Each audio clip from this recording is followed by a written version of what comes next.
नमस्ते, मैं हूं सुरेश कुमार एकलवे और आप देख रहे हैं Hindustan news and tips. Sri Lanka बर्बाद हो चुका है और अब पाकिस्तान भी उसी तरफ बढ़ रहा है। दोनों देशों में एक बात समान है कि इन्हें कर्ज देकर आदत बिगाड़ने वाला चीन है। पाकिस्तान में डीजल पेट्रोल की लगातार बढ़ती कीमतें, किराना की दुकानों के बाहर लंबी कतारें, सरकार के खिलाफ सड़कों पर प्रदर्शन उस विनाशकारी अशांति की तरफ इशारा कर रहे हैं जिसके चलते पाकिस्तान के अस्थि पंजर हिलने वाले हैं। पाकिस्तान कर्ज के जाल में बुरी तरह उलझा हुआ है। हालात इतने खराब है कि उसे पुराने कर्जों को चुकाने के लिए नया कर्ज लेना पड़ रहा है। इतना ही नहीं, पाकिस्तान के प्रधानमंत्री कर्ज देने वाले देशों की यात्रा करके किस्तों को चुकाने के लिए अधिक समय सीमा की मांग कर रहे हैं। जब हिंदुस्तान का बच्चा बच्चा पाकिस्तान की बर्बादी की उम्मीद कर रहा है, ऐसे में राष्ट्रीय स्वयंसेवक संघ के वरिष्ठ स्वयंसेवक और राजनेता शेषाद्री चारी ने मोदी सरकार से पाकिस्तान की मदद करने की गुहार लगाई है। हैरानी की बात यह है कि शेषाद्री चारी ने डक्कन हेराल्ड में एक लेख लिखकर भारत सरकार का ध्यान अपनी ओर खींचा है। भारत में ऐसे तत्वों की कमी नहीं है जिनके दिल में अभी भी पाकिस्तान बसता है। साल 1998 में परमाणु परीक्षणों के मद्देनजर जब अमेरिका ने मदरसा मुल्क पर प्रतिबंध लगा दिए थे, तब वह भी गहरे आर्थिक संकट में फंस गया था।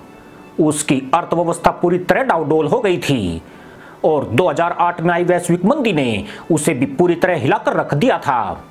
2009 आते आते पाकिस्तान का विदेशी मुद्रा भंडार लगभग खाली होने के कगार पर आ गया था। तब पाकिस्तान का कोई भी मित्र देश उसकी मदद के लिए आगे नहीं आ रहा था। कहा जाता है कि उस वक्त तत्कालीन भारतीय प्रधानमंत्री मनमोहन सिंह ने पाकिस्तान के केंद्रीय बैंक में $500 मिलियन जमा करने की पेशकश की थी।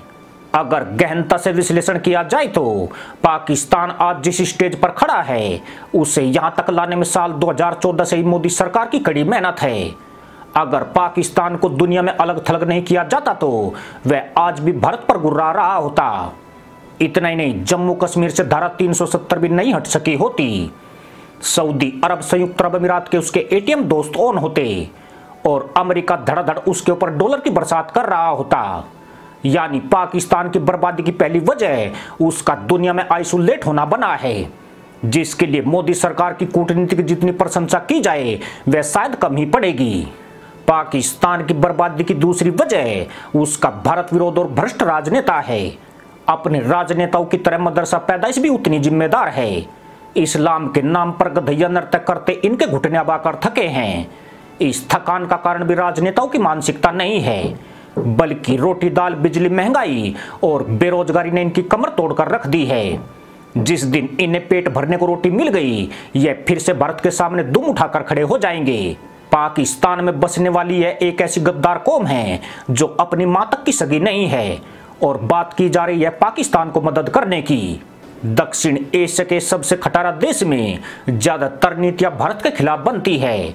चीन ने 2015 में पाकिस्तान को बेल्ट एंड रोड इनिशिएटिव में शामिल होने की पेशकश की थी।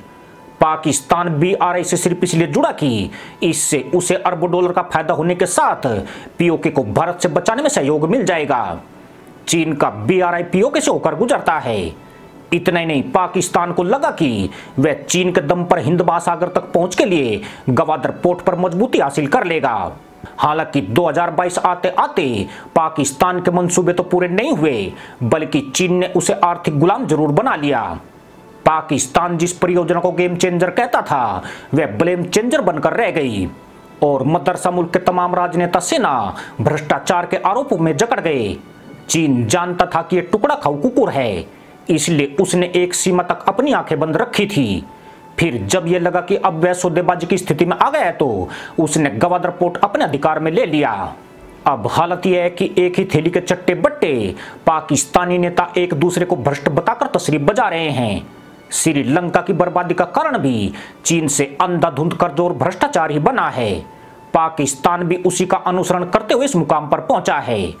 2 दिन पहले स्टेट बैंक को पाकिस्तान ने चेतावनी दी है कि देश का विदेशी मुद्रा भंडार 8 अरब 24 करोड़ डॉलर रह गया है। अब से 1 महीने पहले 2 करोड़ 20 लाख की आबादी वाले श्रीलंका का विदेशी मुद्रा भंडार भी 2 अरब 30 करोड़ डॉलर था। 22 करोड़ की आबादी वाले पाकिस्तान के लिए यह विदेशी मुद्रा भंडार तो कुछ भी नहीं है। यानी पाकिस्तान के हालात तो श्रीलंका से भी गए गुजरे हैं। मार्च 2022 में श्रीलंका के 201 रुपए में एक यूएस डॉलर आता था। आज पाकिस्तान में 206 रुपए में $1 मिल रहा है। पाकिस्तान ने सदैव भारत को जख्म दिए हैं। यह एक ऐसा मुल्क है जिसने पूरी दुनिया में इस्लामिक कट्टरता और आतंकवाद का विस्तार किया है। इस देश को मदद देने का कोई तुक नहीं बनता है। भारत एक अच्छे पड़ोसी का धर्म उन्हीं पड़ोसियों के साथ निभाता है जो भारत की विचारधारा और भावनाओं का सम्मान करते हैं। अगर भारत को इस्लाम से बैर ही होता तो वह बांग्लादेश, खाड़ी देश, मिस्र, लेबनान, इंडोनेशिया जैसे मुल्कों की कभी मदद नहीं करता। वक्त पड़ने पर भारत ने इन देशों को दवाइयों से लेकर खाद्यान्न तक मुहैया कराया है। पाकिस्तान को इधर से 2 जूते और 4 लातें मिल सकती है। इसके लिए उसके हिमायतियों या खुद पाकिस्तान को कहने की आवश्यकता नहीं है। इसी के साथ अनुमति दोस्तों, जय जवान, जय किसान, जय हिंद, वंदे मातरम।